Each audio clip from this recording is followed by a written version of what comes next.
So I think it's about time we talk about DC and the fate of their video games, because with Insomniac just dropping Spider-Man 2 and with the leaks, we see that they're planning to drop a bunch of games within the next like 7-8 years. And it's not even Insomniac who's going to be dropping games. We have EA working on 2 games, Black Panther game and a Captain America game. Then we have Arcane working on a Blade game. And real quick guys, if you enjoyed the video, like it up, subscribe if you're new.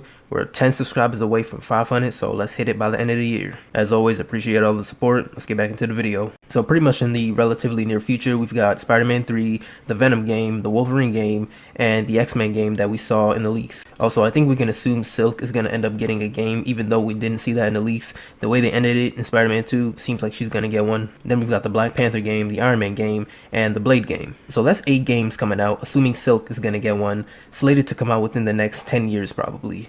And if the leaks stick, with Venom being 2025 and Wolverine coming out 2026, then that's 2 games coming out in the next 2 years. And these are just the games that we know of. It's possible that there are more behind the scenes that we just haven't seen yet, but 8 games is still a lot to know. Now when it comes to DC, the last game they dropped was Gotham Knights last year in October, and the reception for that game wasn't really that good, especially when it came out, but nowadays I think people have started to come around and actually appreciate it a little bit more. But overall, the game wasn't nearly as good as Spider-Man 2, and Gotham Knights was their first game since Arkham Knight in 2015. Shoot, it wasn't even better than Spider-Man 2018 or Miles Morales, and I'm actually one of the people who like and appreciate Gotham Knights for what it is, but that's just the hard truth. Then we have Suicide Squad Kill the Justice League, which was revealed in 2020, and was supposed to come out in 2022, same year as Gotham Knights, but got pushed back. It got pushed back until May of this year, but then presumably due to poor reception of the gameplay they showed, got pushed back again to next year, February 2nd, I think? Yeah, February 2nd. But even with this game, the reception is pretty mixed. When they first released the trailers, people were pretty hyped around it, you know, people were skeptical, but still overall pretty hyped. But then they saw the gameplay and everything just went downhill from there. Then some of the leaks that recently came out about the game, people aren't too happy about that, even though the leaks may have apparently been debunked to not be true. So I guess for the sake of this game and for people to enjoy it, hopefully that's true. Then next up we have the Wonder Woman game, which we know next to nothing about. We just know it's going to be developed by Monolith and it's going to use their famous Nemesis system. You know, it's going to be a single player game, no live service elements at all. But that's it for that game. We don't know anything about it other than that. We don't even know the release date. We don't even have a timeline for the release date. As far as we know, the game started development in 2021 and could be like 5 years out. I don't think that's the case. I hope it's not the case, but hopefully we see something next year. So for DC, what we have to look forward to is the Suicide Squad Kill the Justice League and the Wonder Woman game that we have no release date of. Now what I think needs to happen is WB needs to just let these developers do their own thing, do what they want, and make great video games, because I'm pretty sure Rocksteady even wanted to make a Superman game not too long ago, but Warner Brothers just shut them down. Now just think about that. The biggest superhero in the world, Superman, you just shut them down from making a video game about him. Now, that whole thing about a Superman game being too big or too ambitious to make, I don't believe it, man, because there's so many ways you could make a Superman game. I've seen so many ways people have even said you can make a Superman game. Say they wanted to make the game on Earth, right? You could just make it so there's a solar eclipse or something to dull Superman's powers, and bam, you got a Superman game. Or make it so that Superman's constantly fighting people who have Kryptonian powers somehow. Because in the world of superheroes and comics and all that, there's so many ways that you can make the hero at a disadvantage. So to say a Superman game is too hard to make, I feel like that's just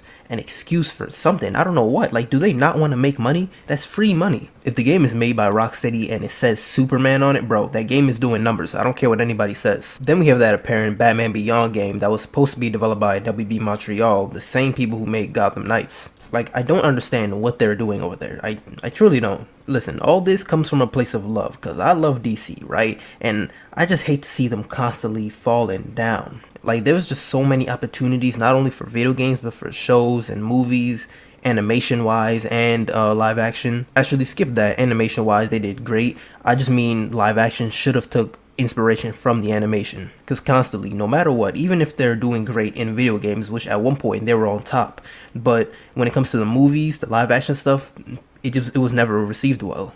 And the animated stuff never really made noise to the kind of general audience. It was kind of for really the people who are already into DC, into the comics and all that. Like, look at the Spider-Verse movies. People who aren't even really into superhero stuff, into Marvel, don't read comics, they watch those movies. I just think Warner Brothers needs to let their developers do what they want to do, similar to what Marvel's doing with Insomniac. They trust them with Spider-Man because they did a good job with them. Like, why didn't they just trust Rocksteady to do these other games that they wanted to do after the Batman Arkham series. It seems Warner Brothers wanted to try their hand at the whole live service thing, so they decided to do a Suicide Squad game in a live service way. But they were kind of late to the party because live service games at this point have kind of already run their course. I mean, of course you have things like Fortnite, Overwatch, all that stuff, but those games have already been established. So what I think needs to happen is in Suicide Squad Kill the Justice League, at the end, somehow they need to reset the timeline. The Flash or whoever just needs to do it. Then from there, you go on, you just make a whole bunch of games, whether you want them connected or not. Because if they're actually gonna kill the Justice League in this game, then this universe is gone. It's done. What else? What else do you have? Yeah, you can bring in the young Justice Leaguers, but you didn't even give the original a chance. So like, is that even fair? I just know there's so much potential here in this DC universe for games. I just hate to see it all go to waste. And bro, don't even get me started on the Flash game, which I know that game could actually be hard to make, harder than a Superman game, but we need one, man. So yeah, man, hopefully the Suicide Squad Kill the Justice League is a little bit better than what people are expecting. I think I'm going to enjoy it regardless of how it turns out. And hopefully the Wonder Woman game, I'm not really worried about that one. I think it's going to be good, but hopefully it is good and blows people away. But yeah, man, hope you guys enjoyed the video. Let me know what you think about this whole thing with DC going on, because it's not looking too hot for them, especially when you look over to Marvel. But as always, like the video if you like, subscribe. I'll see you in the next one. And Merry Christmas, Happy Holidays.